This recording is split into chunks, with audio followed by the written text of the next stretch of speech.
Hello everyone. देखिए आज हम यहाँ पर किस तरीके से एक ट्रिग्नोमेट्री टेबल यहाँ बना सकते हैं बहुत ही आसान तरीके से, और आप इसको कुछ ही सेकंड में अपनी एग्ज़ाम में टाइम में भी बना सकते हैं पीछे, ताकि आपको बहुत काम में लगेगी। अब देखो जैसे कि यहाँ पर आपको zero sine 0 degree, sine 30 degree, sine 45 degree, sine 60 degree और साइन 90, इस तरीके मैंने सारे फंक्शन यहाँ लिख रखे हैं, सारे रेशियो यहाँ पर लिख रखे हैं एंगल थीटा के। ठीक है, तो हम देखते हैं वन बाय वन करके यहाँ पर बात करते हैं। अब सबसे पहले आपको क्या करना है, सबसे पहले काम आपको करना है यहाँ पर कि आपको पहला केस है तो आपको यहाँ पर जैसे ही है जीरो से काउंटिंग लगाना है। जीरो, इसके लिए 1, और इसके लिए 2, इसके लिए 3 आ जाएगा, और इसके लिए यहाँ पर 4 आ जाएगा। और आपको इसके बाद ये काम और करना है कि सभी में आपको 4 से डिवाइड मारना है। सभी में आप में क्या करना है, 4 से डिवाइड करना है। दूसरा काम आपका ये है, सभी में आपको 4 से डिवाइड करना है। ठीक है, अब उसके बाद आपको एक और काम करना है कि सबके ऊपर आपको यहाँ रूट लगा देना है, पूरा का रूट लेना है आपको, फुल रूट। ठीक है, तीसरा काम आपको ये करना है। अब आपको पता है बेटा कि यार 0/4 हम करेंगे तो आपका आंसर क्या आना चाहिए, 0 आना चाहिए। ठीक है, अब 1/4, अब बेटा √1 का क्या होता है, √1 का तो यार 1 ही होता है। ठीक है, √4 का क्या हो जाएगा, √4 का आपका हो जाएगा 2। अब यहाँ पर आ रहा है, हम एक को काट देते हैं, 2 1 जा 2 और 2 2 जा 4। अब √1 का होता है बेटा, √1 1 ही होता है, और √2 का क्या होता है, √2 का कुछ भी नहीं होता है, इसलिए हम इसको √2 ही लिखेंगे। ठीक है, उसके बाद आपको यहाँ पर देखना है 3। अब √3 का क्या होता है, √3 का 3 होता है। अब 4 का क्या होता है, 4 का यहाँ पर 2 होता है। ठीक है, अब ये कट गया आपका 1, तो यहाँ आएगा आपका √1, और √1 क्या होता है, √1 आपका 1 ही होता है। √1 आपका यहाँ पर 1 ही होता है। अब ये सारी जो वैल्यू है ये सब इसकी है साइन 0 की। साइन 0 की वैल्यू क्या बेटा, 0 है। साइन 30 डिग्री की वैल्यू है 1/2। साइन 45 की वैल्यू है 1/√2। साइन 60 की वैल्यू क्या है, साइन 60 की वैल्यू है √3/2। और साइन 90 की वैल्यू क्या है आपकी, यहाँ पर 1 आई है, तो हम यहाँ पर 1 लिखेंगे। अब हम क्या करेंगे, इसकी पलटी मार देंगे एक बार, सेम टू सेम ऐसा कैसा इसको, जहाँ से ये है ना 90 का, तो आप इसको यहाँ लिख दें। तो बेटा कोस थीटा की मतलब कोस 0 की वैल्यू क्या हो जाएगी, आप 1, इसको पलटना है आपको, ये 1 यहाँ लिखना है, फिर √3/2 आपको यहाँ लिखना है, फिर ये √1/2 इसके ही नीचे आने वाला है। ठीक है, उसके बाद ये वाला जो यहाँ आ जाएगा 1/2, और ये 0 आपका यहाँ आ जाएगा। ठीक है, तो इस तरीके से आपको कोस थीटा की वैल्यू निकालना है। अब टेन थीटा की वैल्यू निकालना है, तो टेन थीटा क्या होता है बेटा, देखो मैं आपको दिखा देता हूँ कि टेन थीटा क्या होता है। टेन थीटा यहाँ पर होता है sine theta divided by cos theta.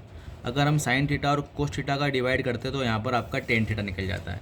तो सेम इसी तरीके से आपको इन दोनों का डिवाइड मारना है। तो 0/1, सपोज कर लो कि यहाँ बाई का निशान लगा हुआ है, डिवीजन का निशान है, तो 0/1 क्या होता है बेटा, 1 में 0 में डिवाइड हम कर सकते हैं, तो 1 में 0 में डिवाइड करेंगे तो आपका आंसर आने वाला है 0। अब यहाँ पर आपको समझना है कि 1/2 है और इधर 3/2 है, तो 1/2 और इसको 3/2 है, तो हम इसको कैसे लिखेंगे, 3/2 है तो 3/2, चलो ऐसे लिख के दिखा देते हैं 3/2। अब इसका रेसिप्रोकल हो जाएगा, जब इसका रेसिप्रोकल होगा तो 1/2 ये पलट के क्या हो जाएगा बेटा, 2/√3 हो जाएगा। तो 2 से 2 आपका चले जाएगा और आपके पास बचेगा 1/√3। तो सेम आपको 1/√3 यहाँ पर लेना है। ठीक है, 1/√3 यहाँ लेना है। अब ये दोनों है तो देखो सिंपल ही कट रहा है, तो ये से कट जाएगा पूरा, तो आंसर आ जाएगा यहाँ पर 1। ठीक है, अभी देखो अगला नंबर है आपके पास, यहाँ पर अगला रेशियो जो है √3/2 है, √3/2, और इधर क्या है आपका नीचे डिवाइड में 1/2 है, तो ये 2/1 हो जाएगा। तो 2/1 लिखेंगे, इसको मल्टी रेसिप्रोकल होगा तब। तो बेटा ये से ये कट गया, आपका आंसर क्या आने वाला है यहाँ पर, आपका आंसर आया यहाँ पर √3। अब √3 है तो आपका √3 यहाँ पर आपको लेना है। अच्छा, ये 1 हम 0 से कभी भी किसी भी नंबर में डिवाइड कर ही नहीं सकते हैं, नॉट डिफाइंड आता है ना, तो हम इसको ये लिखेंगे, इन्फिनिटी का निशान यहाँ पर लगाएंगे।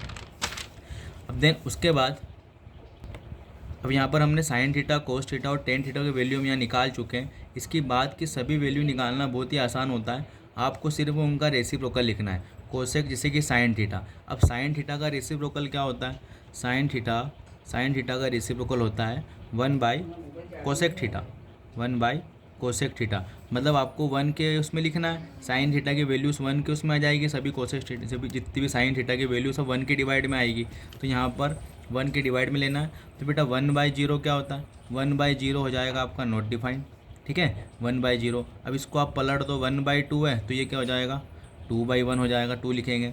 अब यहाँ पर 45 तो आप इसको √2/1 लिखेंगे, √2/1 तो √2/1 क्या होता है, √2 होगा, ठीक है। सेम यहाँ पर इसको भी पलट दो, आप साइन थीटा को पलट दो तो 2/√3 हो जाएगा, 2/√3 हो जाएगा। अब 1/1 करते तो क्या आता है बेटा, 1/1 करेंगे तो आपका यहाँ पर 1 ही आने वाला है, ठीक है। आई होप आपको इतना समझ में आया होगा। जैसे हमने यहाँ पर कोसेक थीटा की वैल्यू निकाली है ना साइन थीटा का रेसिप्रोकल करके, अब हम यहाँ पर कोस थीटा का रेसिप्रोकल करेंगे। तो बेटा कोस थीटा का रेसिप्रोकल होता है, कोस थीटा का रेसिप्रोकल होता है 1/सेक थीटा, ठीक है। तो इसका मतलब क्या हो, कोस थीटा की सभी वैल्यू को आपको 1 के अपॉन में लेना है, तो आपकी कोस थीटा की सारी वैल्यूज़ आ जाएगी। या आप यहाँ से पलट के भी लिख सकते हैं इसको, ठीक है, जैसे कि यहाँ पलट देंगे तो भी वो आएगा, इसका उल्टा लिख देंगे तो आप, चलो कर लेते हैं, ऐसा कर लेते हैं ना। यह वाली वैल्यू आप यहाँ लिख दें तो ये 1 आ गया, ठीक है। ये वाली वैल्यू आप यहाँ लिख दें तो 2/√3 आ जाएगा, ठीक है। √2 और √2 की जगह √2 ही आने वाला है। अब ये वाला जो वैल्यू आपकी यहाँ आने वाली है वही इन्फिनिटी का निशान आपका यहाँ आने वाला है। तो सेम आप पर्पस से भी टेबल आप बना सकते हैं। अब आपको निकालना है कोट थीटा। तो कोट थीटा किसका होता है बेटा, टेन थीटा का उल्टा कर दो आप इसको, टेन थीटा का उल्टा कर दो, टेन थीटा का रेसिप्रोकल होता है 1/कोट थीटा। तो ये क्या हो जाएगा 1/0। तो बेटा 1/0